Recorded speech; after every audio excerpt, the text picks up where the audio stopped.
Hello student, आज हम आप लोगों के लिए एक वीडियो बनाने जा रहे हैं और यह वीडियो है बीए सेकेंड सेमेस्टर के बच्चों के लिए जिनका फर्स्ट सेमेस्टर का एग्ज़ाम हो गया है और उन्हीं के लिए ये वीडियो बना रहे हैं। तो बच्चों, जैसा कि आप लोग को पता है कि आप लोग बीए फर्स्ट सेमेस्टर में पॉलिटिकल साइंस में 3 पेपर दिए होंगे, कुछ लोग 2 पेपर दिए होंगे, जिसमें एक प्रैक्टिकल था पोल 103 और 102 सबका लिखित परीक्षा हुआ और कुछ लोगों का पोल 101 था। लेकिन सेकेंड सेमेस्टर में पॉलिटिकल साइंस में आप लोगों को याद रहे कि 2 पेपर देना है और दोनों पेपर आप लोगों का ऑब्जेक्टिव परीक्षा होगा, जिसका एक का कोड है पोल 104 और पोल 105। ठीक है, तो पोल 104 और पोल 105 आप लोग को 2 पेपर इस बार परीक्षा देना है। दोनों 100-100 नंबर का होगा, जिसमें से 75 नंबर का जानते होंगे आप लोग की परीक्षा होगी और 25 नंबर का आप लोग का इंटरनल कॉलेज से होगा। तो याद रखिए, सेकेंड सेमेस्टर में पॉलिटिकल साइंस में कोई प्रैक्टिकल नहीं है। उसी का ये वीडियो बनाने जा रहे हैं। प्रश्नों को पढ़ते चलिए। अब आप लोग भी अपनी तैयारी चालू कर दीजिए, क्योंकि प्राइवेट का एग्ज़ाम ख़त्म होते ही तुरंत आप लोग का एग्ज़ाम चालू हो जाएगा और टाइम नहीं मिलेगा वीडियो बनाने का। तो मैं आज से बनाना चालू कर दिया हूँ। देखिए, जैसे कि प्रश्न है कि किसने कहा समाजवाद परिस्थितियों के अनुसार रंग बदलने वाला गिरगिट है।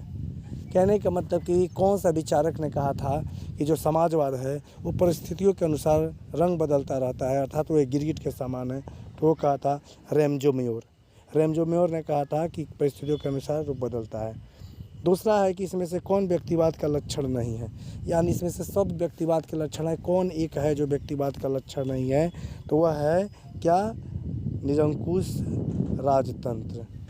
हस्तक्षेप का मतलब होता है कि राज्य हस्तक्षेप नहीं करेगा, तो यानी व्यक्तिवाद।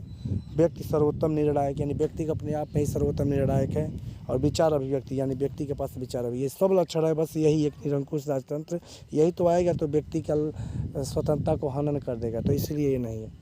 तीसरा है संसदात्मक सरकार की निम्न में से कौन विशेषता नहीं है। गलती से ये मिस्टेक हो गया, निम्न में से कौन विशेषता नहीं है।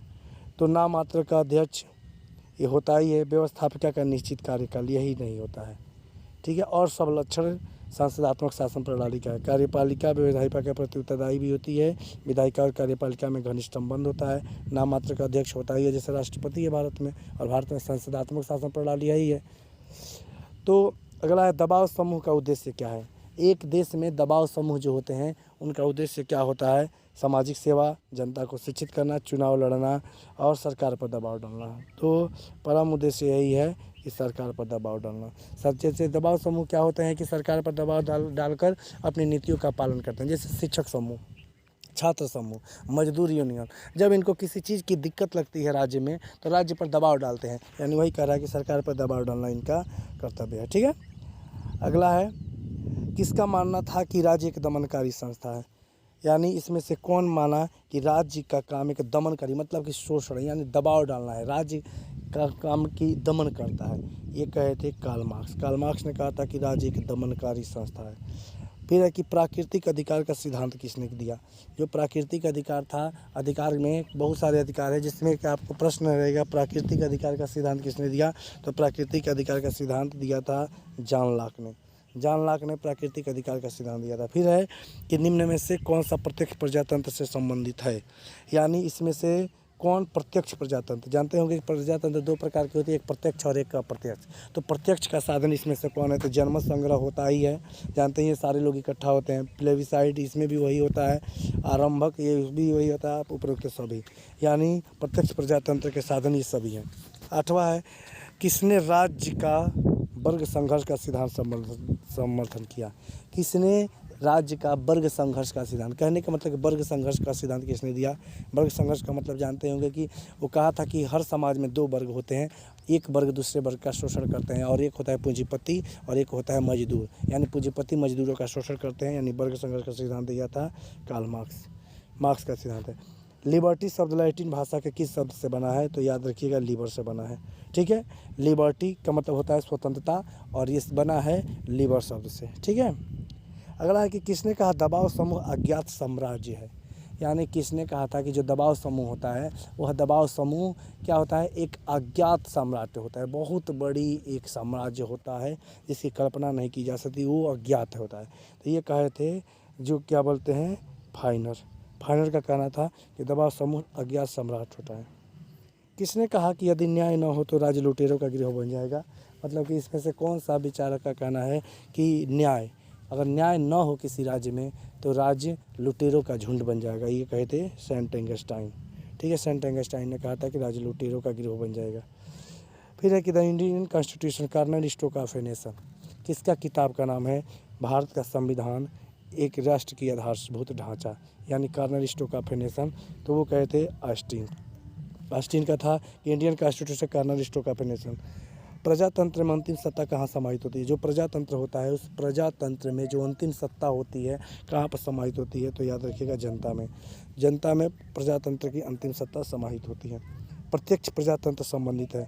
अब रही प्रजातंत्र का दो रूप को भी बताएं कि एक होता है प्रत्यक्ष प्रजातंत्र और एक होता है प्रत्यक्ष प्रजातंत्र। तो प्रत्यक्ष प्रजातंत्र का जो है कहाँ पर पाया जाता है, तो होता है स्विट्जरलैंड। स्विट्जरलैंड में प्रत्यक्ष प्रजातंत्र पाया जाता है। ठीक है, तार्किक वैधानिक सत्ता का समर्थन, सत्ता का जो तार्किक रूप से, वो कहा था कि सत्ता में तर्कवाद होना चाहिए, तो वो तार्किक सत्ता का समर्थक कौन थे, तो वो थे मैक्स वेबर। तार्किक सत्ता का समर्थक थे मैक्स वेबर। फिर है अगला है कि शक्ति का स्वभाव है भ्रष्ट करना और अत्यधिक शक्ति पूर्ण रूप से भ्रष्ट करती है।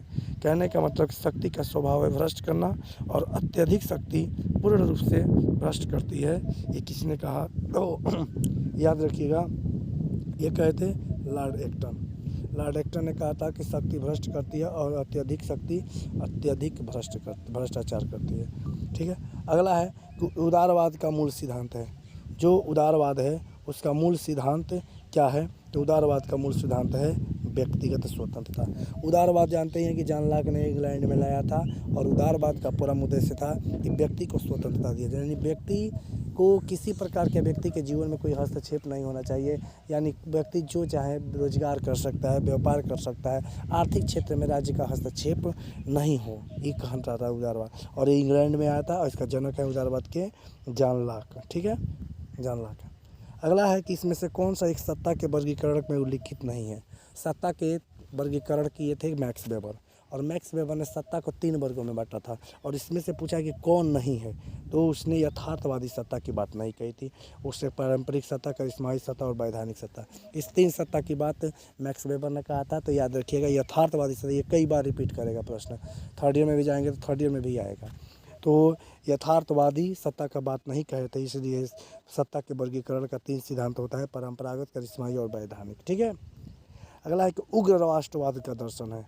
यानी जो राष्ट्रवाद का मतलब होता है कि अपने आप को राष्ट्र के प्रति समर्पित करना। अब उसमें क्या होता है कि जोर ज़बरदस्ती मतलब मारपीट कैसे भी करके, कोई भी शोषण करके, क्या है अत्याचार करके राष्ट्रवाद को अपनाया जाए, उसको कहते हैं उग्र राष्ट्रवाद। तो उग्र राष्ट्रवाद किस दर्शन में मिली, तो है फांसीवाद। जैसे आदर्शवाद भी राज्य की बात करता है, लेकिन राव प्यार से, बहुत प्यार से बोलता है, कहता है कि राज्य में सबकी आवश्यकता की पूर्ति होगी, राज्य में रहना चाहिए, राज्य ही सर्वोपरि है, ऐसे बोला। लेकिन फांसीवाद कहा था कि ना, राज्य के बाहर कुछ भी नहीं, राज्य के विरुद्ध कुछ भी नहीं, राज्य के अलावा कुछ नहीं, राज्य ही सब कुछ है। यानी राष्ट्र को क्या कर दिया, सर्वोपरि बना दिया, यानी उग्र रूप धारण कर लिया। और फांसीवाद राष्ट्र में अपने आप को सबको समर्पित करने को कह दिया। ठीक है, अगला है धर्मनिरपेक्ष राज्य वह है। मतलब पूछ रहा है कि धर्मनिरपेक्ष राज्य किसे कहते हैं, तो धर्मनिरपेक्ष राज्य कभी भी याद रखिएगा जो धर्म और राजनीति को पृथक करता है। ठीक है, धर्म और राजनीति को, मतलब राज्य मतलब राजनीति का मतलब राज्य सत्ता सरकार, यानी इस तीनों को धर्म से अलग कर देता है, वही होता है धर्मनिरपेक्ष राज्य। सर्वोत्तम सरकार वह है जो कम से कम शासन करती है। किसने कहा, कौन सा दर्शन, तो सर्वोत्तम सरकार वह है जो कम से कम, यानी कौन सा इसमें से वाद है जो कहता है कि अच्छी सरकार वही है जो कम से कम शासन करती है, तो वह है व्यक्तिवाद।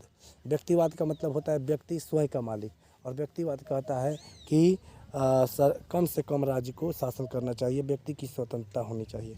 मार्क्स का अंतिम लक्ष्य था, जो कार्ल मार्क्स था, इसका अंतिम लक्ष्य क्या था, क्यों क्रांति कराना चाहता था जर्मनी में, यानी जो वर्ग संघर्ष का दिया सिद्धांत, और ये दर्शन लाया था, तो दर्शन लाया था मार्क्सवादी दर्शन, तो वो क्या अंतिम लक्ष्य प्राप्त करना चाहता था, तो वो चाहता था कि वर्ग विहीन समाज की स्थापना। क्या अभी बताया है ना कि वो देखा था कि समाज में दो वर्ग हैं, एक पूंजीपति और एक मतलब मजदूर, जिसमें पूंजीपति मजदूर का शोषण कर रहा है, यानी दो वर्ग हैं। इसी वर्ग को तो समाप्त करना चाहता था। वो चाहता था कि ऐसा समाज हो जिसमें वर्ग विहीन हो, यानी क्रांति कराकर मजदूरों से पूंजीवाद को समाप्त करना चाहता था और सबको इक्वलिटी में लाना चाहता था, जैसे वर्तमान में रूस और चाइना में व्यवस्था है। तो वही बात है, कह रहा है कि वर्ग विहीन समाज की स्थापना करना। लोकतांत्रिक समाजवाद के प्रबल समर्थक थे, यानी प्रजातंत्र के बहुत सारे रूप है, उसमें से लोकतांत्रिक समाजवाद के प्रबल समर्थक कौन थे, तो जवाहरलाल नेहरू थे। जवाहरलाल नेहरू ने लोकतांत्रिक समाजवाद का समर्थन किया था। फिर है फांसीवाद का मुख्य अधिवक्ता कौन था, जो फांसीवाद अभी बताया ना, उग्र राष्ट्रवाद, इसका अधिवक्ता कौन था, इसका अधिवक्ता था मुसोलिनी। याद रखिएगा, मुसोलिनी का नाम सुने होंगे ना, हिटलर और मुसोलिनी दोनों का नाम सुने हैं ना, तो ये इटली का था, याद रखिएगा। इटली में ही फांसीवाद का जन्म हुआ और इसका अधिवक्ता था कौन, मुसोलिनी। तो मुसोलिनी ने फांसीवाद का सिद्धांत दिया। ठीक है, अगला है, किसने कहा लोकतंत्र जनता के द्वारा जनता के लिए शासन है। प्रजातंत्र के संबंध में सबसे महत्वपूर्ण इम्पोर्टेंस स्टेटमेंट्स, सबसे अच्छा स्टेटमेंट्स, इससे बढ़िया याद करने का और कोई स्टेटमेंट्स नहीं। अगर एक शब्द में आपसे कोई प्रजातंत्र के बारे में पूछे तो यही स्टेटमेंट्स आप बोलिएगा। किसने कहा लोकतंत्र जनता के द्वारा जनता के लिए शासन है, तो ये थे अब्राहम लिंकन। अब्राहम लिंकन ने कहा था कि जनता के द्वारा जनता के लिए शासन है प्रजातंत्र। धन्यवाद बच्चों। 25 तब तक देखिए। अभी आप लोग के पास 125 प्रश्न बनाने की ज़रूरत है, क्योंकि आप लोग को 50-50 प्रश्न पूछ रहा है, तो आप लोग के लिए मैं जल्द ही वीडियो बनाऊंगा। और तब तक 25 प्रश्नों को बढ़िया से याद कर लीजिए, और याद करके आप लोग अभी से नोट्स बनाते चलिए। धन्यवाद।